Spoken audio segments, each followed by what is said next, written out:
Hi everybody, this is D.H. Thorne. Well, I want to begin this video by announcing that I have created a new website. It's still a work in progress and may have some minor compatibility issues with mobile devices, as my web design skills are basically from like the year 2000. Anyway, all this dynamic responsive web design stuff is just completely new to me. So, of course, I could have just gone with an existing layout from one of the many web hosting platforms, but being me, I have to do everything myself, my own way. And I may, in fact, switch over at some point if I decide to do an overhaul down the road. But for now, it looks really good on most browsers with little alignment issues on some phones. It looks great on my wife's iPhone, and it looks okay, but not perfect on my Samsung. Anyway, the site has been designed to be a portal for all my content, and I'll be adding new features and things like that, including other people's work, content projects, and things like that down the road. If you're interested in contributing to my website, let me know. But there's also a forum, which I'm pretty proud of, available for discussion that you can use for pretty much everything.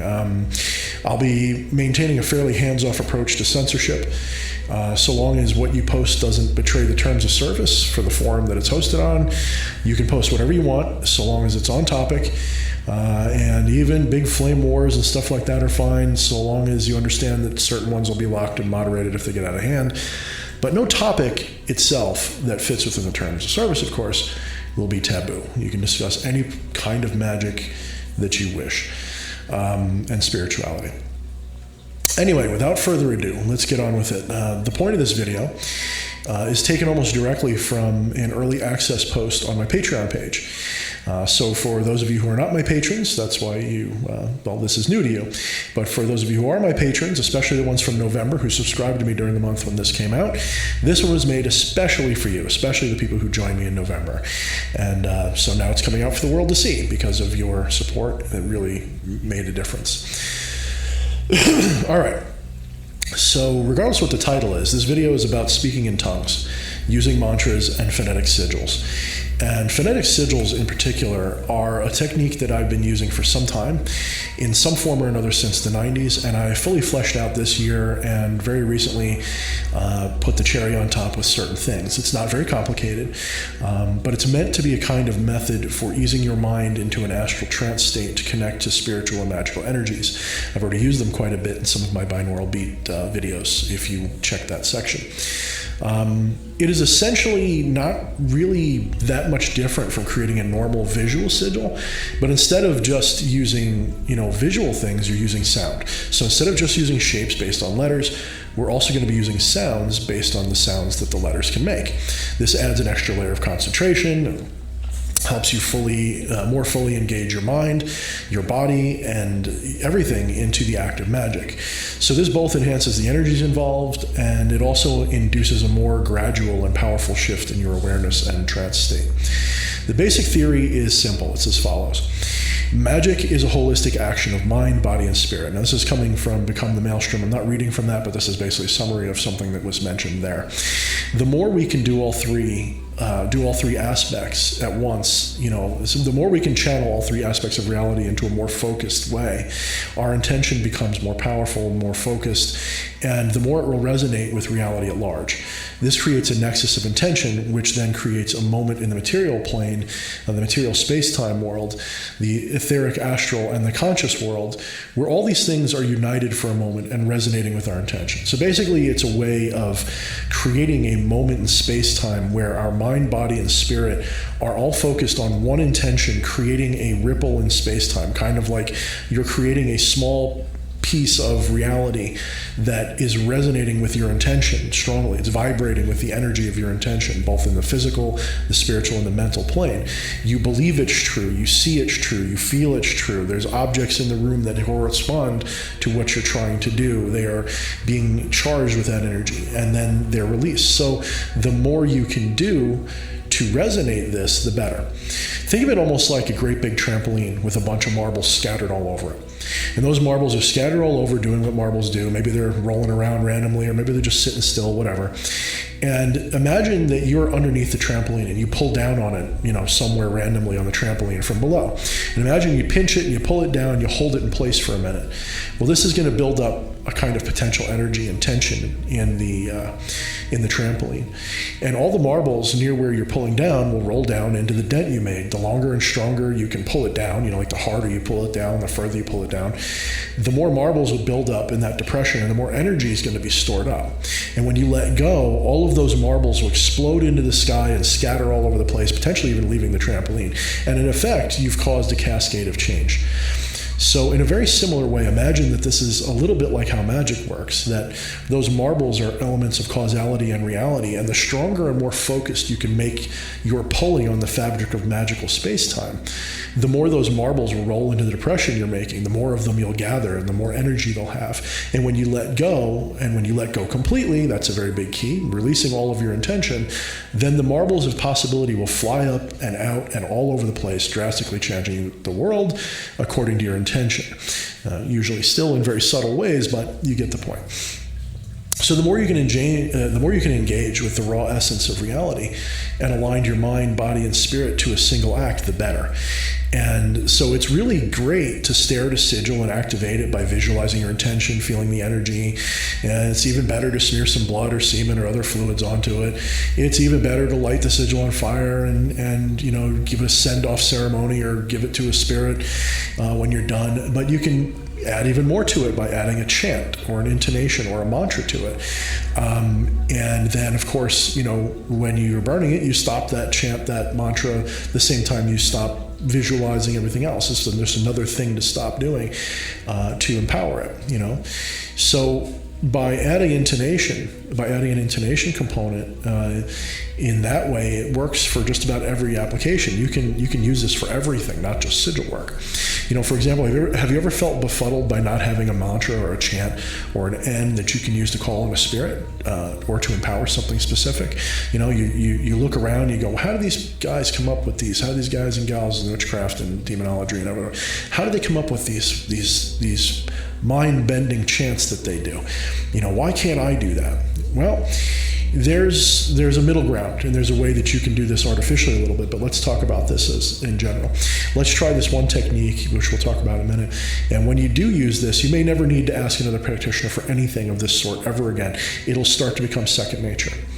So I'm often asked if spirits have given me a special, mantra or meditation, something to use for trances or an end to call them, so to speak. While, the answer to that is often a resounding yes, most of them have been personal in nature and not meant to be shared with the world, or if they are, it's, I don't give them out freely. They won't always work for everybody. They're my sounds, they're my mantras, But they've also taught me some interesting things about intonation, sound, and using the names they've chosen. These names that we use for them, they either chose or were given, and chances are they inspired them in some way. And these sounds, these names, these words, these titles, these enns, whatever else they have, are useful. But we don't have to use those, or we can use just their names. And this breadcrumb also, led me to the development of what I call a phonetic sigil, which is the other part of this video. This is a really great way to create mantras and chants, and you'll be surprised just how powerful and effective they can be. The ancients knew that raw phonetic sound had power, and intonation of certain words, phrases, and sounds, and what I call occult poetry, that would be even if it's in your own language, like an invocation. It's been a mainstay of magic for as far back in history as I or anyone I know has been able to research. They've always done something like that. As long as humans have been able to speak, they've chanted. That's always been a part of it. And some, cultures and traditions really put a lot of emphasis on the power of sound. And I agree to a very large extent. So I'm going to cover two primary methods that I've figured out and had the help of the spirits to understand. And I haven't seen anybody else talk about it. I don't think that I'm the first one to figure this out or try it, but nobody really seems to. Maybe I'm just not looking in the right places. But it does seem obvious to me, and I'm surprised nobody's ever thought of it before. Maybe it seems too obvious. Maybe it's so obvious that people thought, oh, well, this would be, someone would say, oh, well, you're just saying the letters, you're just spelling it out, or something like that. And, well, yeah, that's kind of what you're doing with a visual sigil. You're spelling it out, but you're turning it into abstract art. Well, let's make this into abstract sound, make a mantra out of it. So the first method is very simple. It's based around spirit calling. Now, I've had great success just repeating and intoning a spirit's name in ritual. I found that by using, this simple technique has worked, but by adding to it, using this phonetic technique, I've had even more success. So the name of a spirit, it already sounds like a name. And this can be distracting, when you're in a trance state. So it's like, if you're thinking of a word, your mind is active and it's associating with that word. It's my theory that any gibberish sound can and will eventually become imbued with meaning if they're used enough by enough people. Think of the word goo-goo, like the sound a baby makes. It becomes a recognizable word eventually. And, with whatever it means, it's pretty universal. Most people know it means that it implies baby talk or babies or something like that. You kind of know what it means. It was once purely gibberish, but eventually it gained meaning down the road. So what we need then are sounds, pure sounds, gibberish sounds, sounds that don't really trigger syntactical awareness in our mind. We need sounds that aren't like words or names or titles, but they still need to convey some basic feeling or meaning. So for example, if I say red fire truck, many of you will visualize or think of a red fire truck. If I say Lucifer, many of you will suddenly think or visualize or feel an image of Lucifer in your mind, not just as a sound, but as a person or being. You'll kind of, picture them automatically. And that picture can be distracting if you're trying to enter a deep trance. So there's a time for doing this. There's a time you want to use their names, or you want to use specific words, and you want to use specific phrases, invocations that are like poetry that kind of make you feel things. So there's a time for that, and we need to make use of those names. But there's also a time when we need to disengage that part of our mind and let our consciousness walk more fully in the astral realms and speak the language of the gods and the devils and everything else in the spirit world.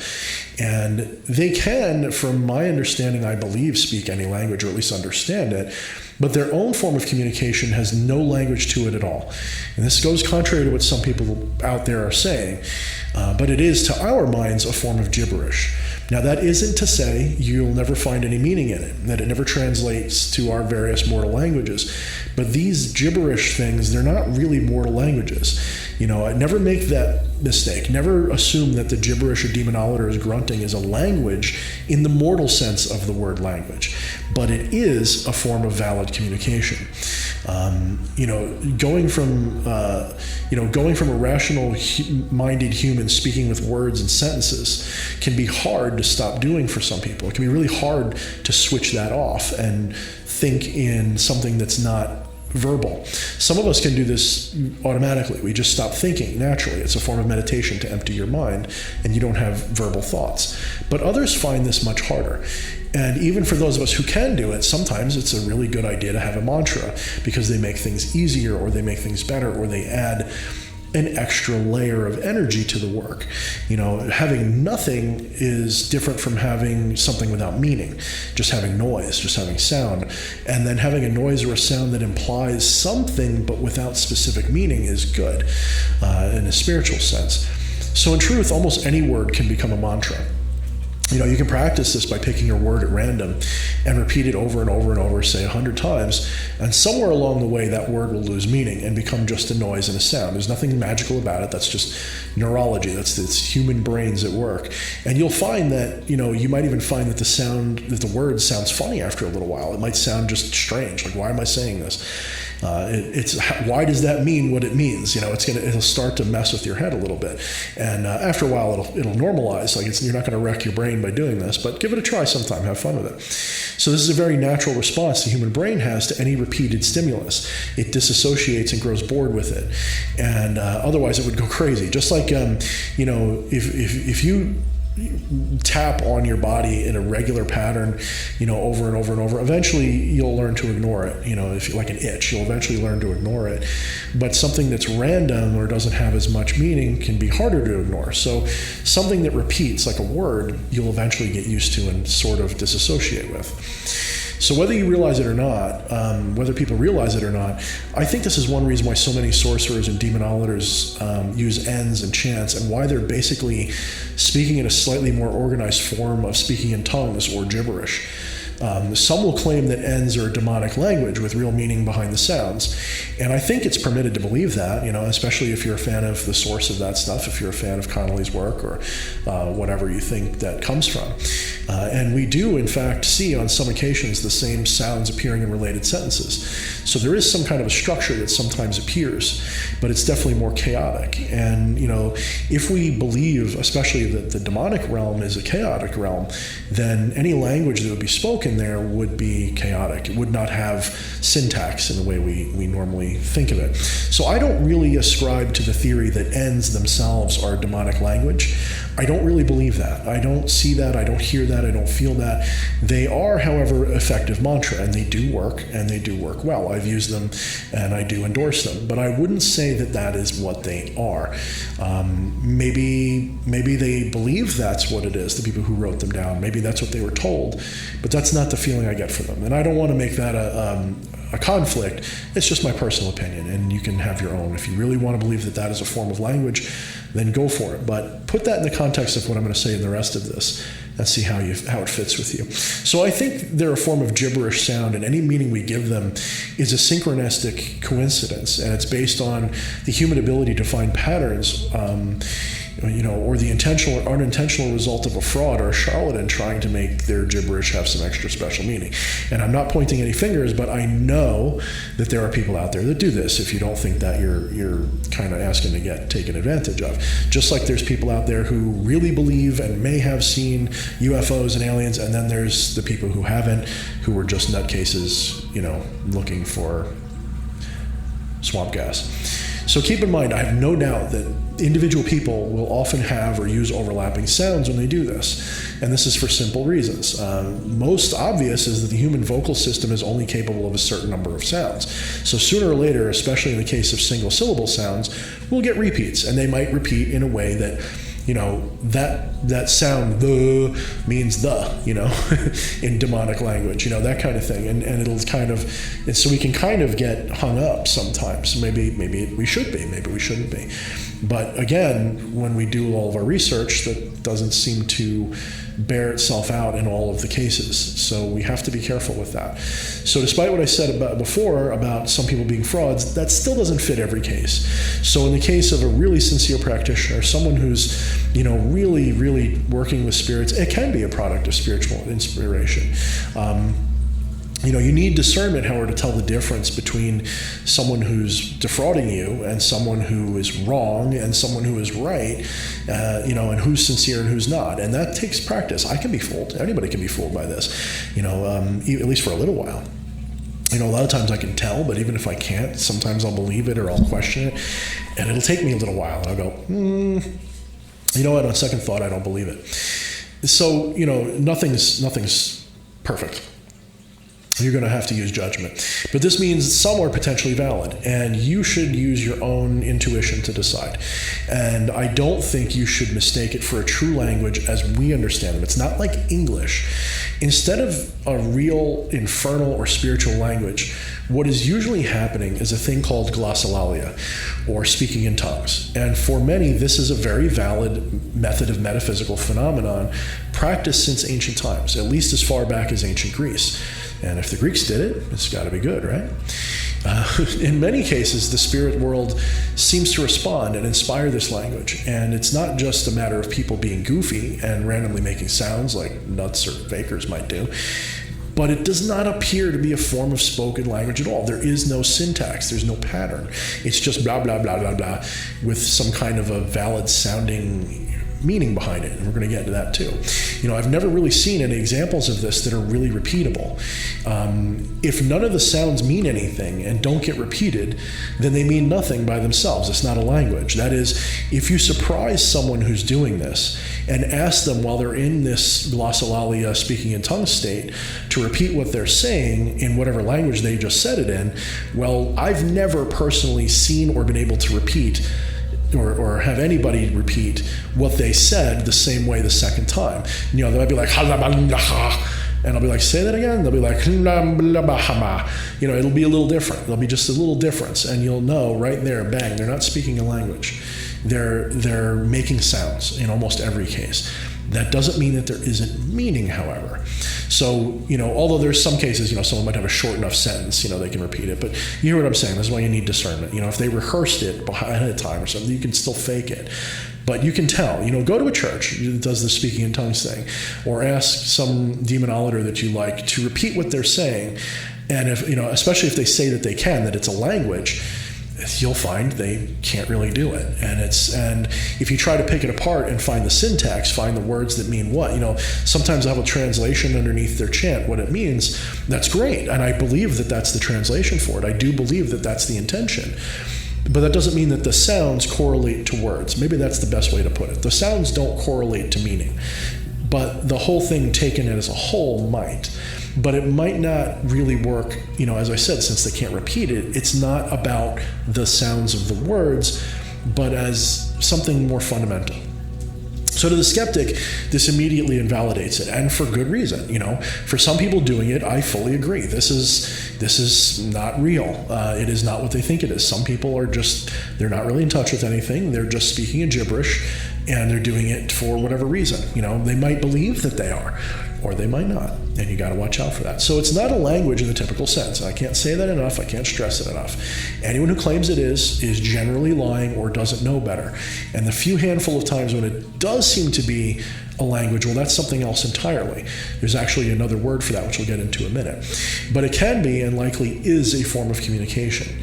It does have valid use in the spirit world. When we're engaged fully in the spirit world, when our bodies are left hanging with just a thread of our own consciousness connecting them to our identity, our brain can often lack the nuanced and sophisticated guidance to correlate and distill down what we are seeing and saying in the astral realm. It's very hard to correlate and distill this down into human language. Our body is trying to use, what it knows to talk for us, but what we're experiencing doesn't correlate to that. And so our brains attempt to compensate by going blah, blah, blah, blah, blah, and making weird sounds and maybe carrying out strange motions and acting weird, that kind of thing.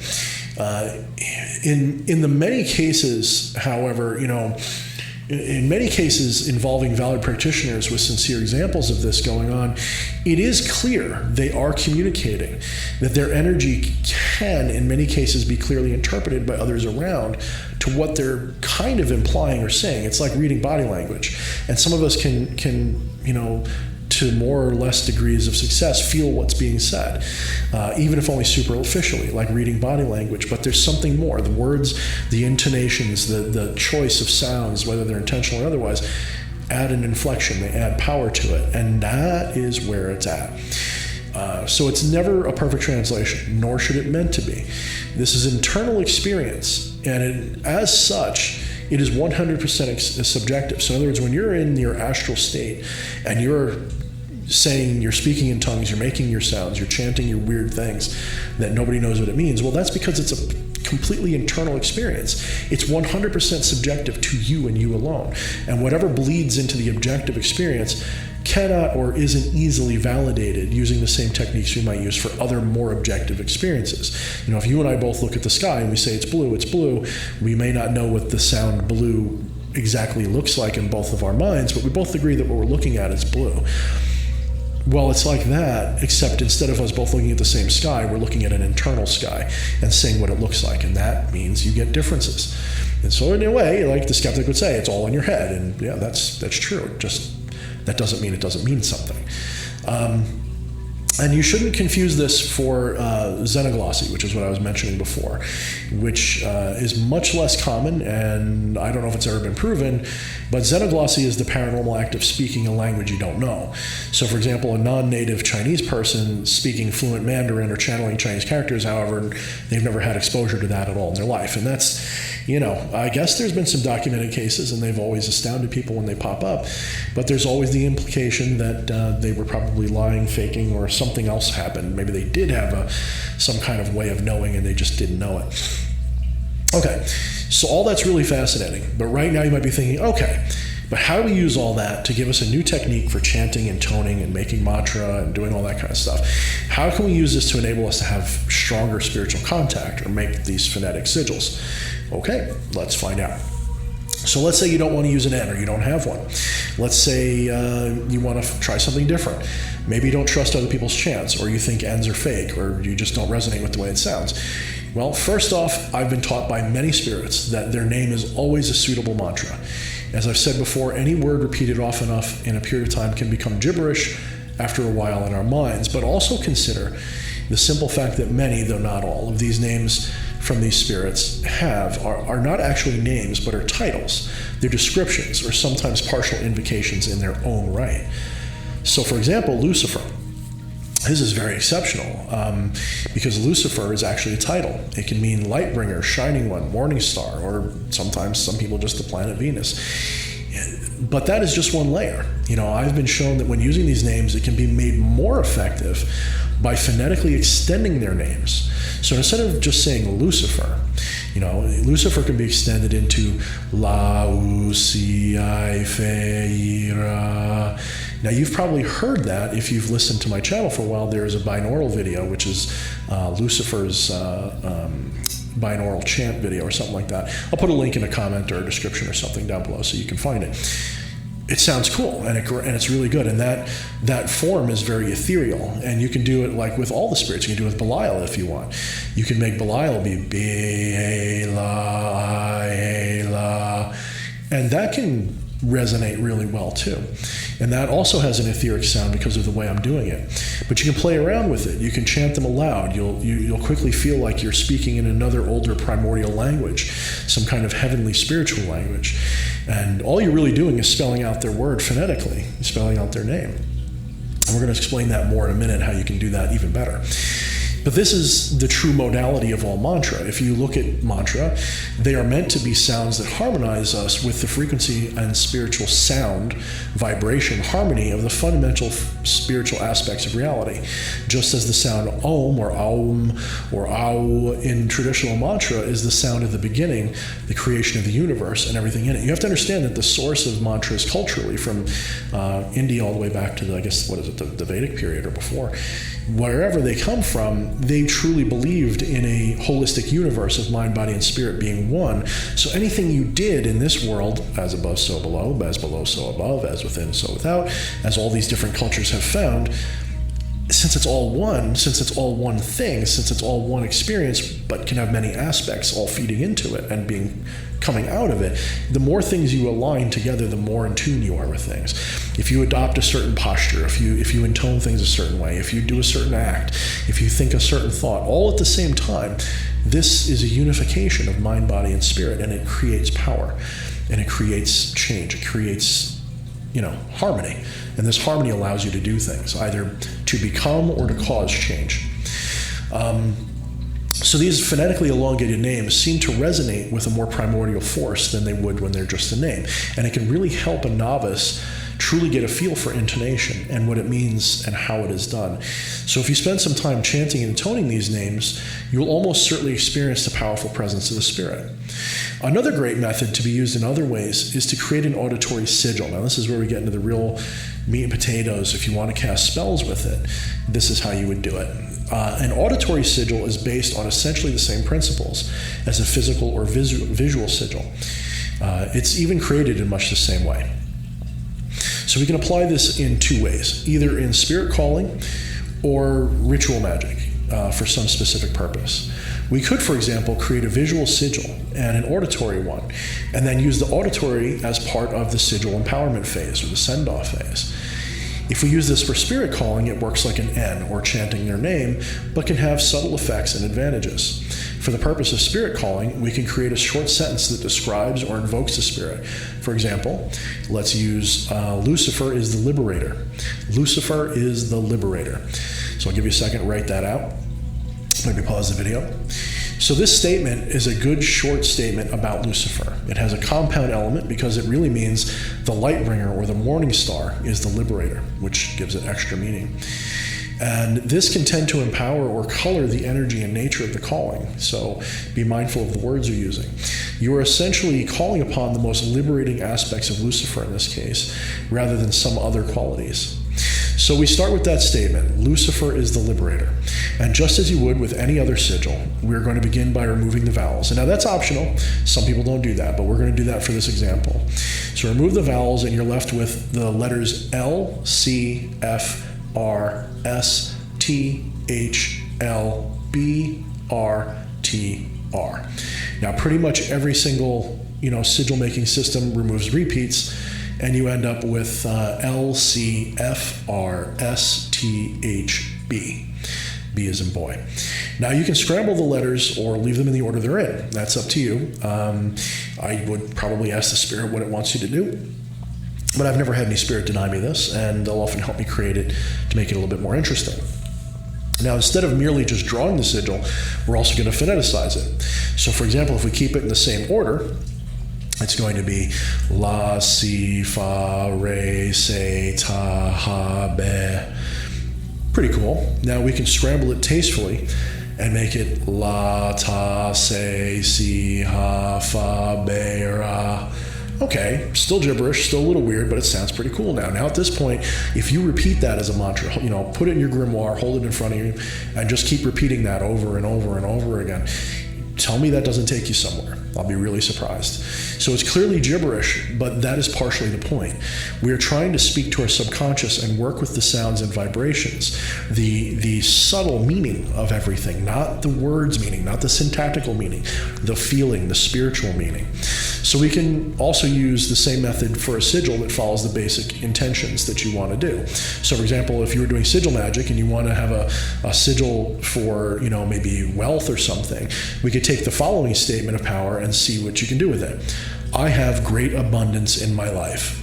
So go ahead and try that. Write that out and do it after this video is over, and try that. Make a sigil using that sentence, I have great abundance in my life, and do both a visual and a phonetic sigil when this video is over, and see how you activate it, use it, etc. Just remember the steps. Simplify, scramble, and phoneticize. I'm not going to do it for you in this case. I want you to do this for yourself. It's your own homework. So how do we phoneticize? Now this is kind of where the art comes in, and it's kind of up to you. I personally believe there's no strict rules to this. Rather, I believe it's up to what feels right for you, what intuitively seems correct. But I think you'll find that the rules that I use are pretty good. I think that they're pretty effective.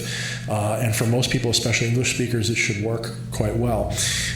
For me, the effect changes depending on whether you go with open throat vowel sounds versus more guttural closed throat sounds that end in harder syllables or some other kind of sharp ending. So one might sound more like Klingon and the other might sound like an angelic language. So for example, the letter T could be phoneticized as ta or to for the open throat, or tat or tot for something really guttural or more aggressive and forceful.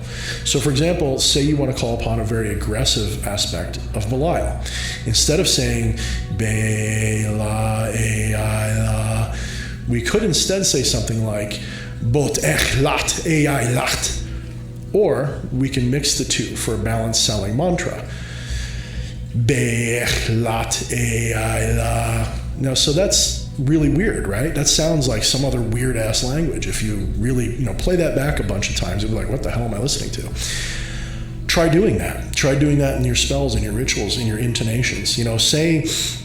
Say your invocation, the stuff that's in English, and then get into your mantra, your chant, and say their name like that, or say a sentence like that. Say an invocation sentence like that, like Lucifer is the light or something, whatever you want to do.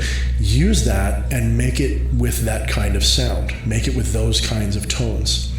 So even without me putting a lot into those intonations, I bet you felt the difference between the softer be, e, la, e, I, la, versus bot, ech, lat, e, I, lat. There's obviously a difference in what it feels like.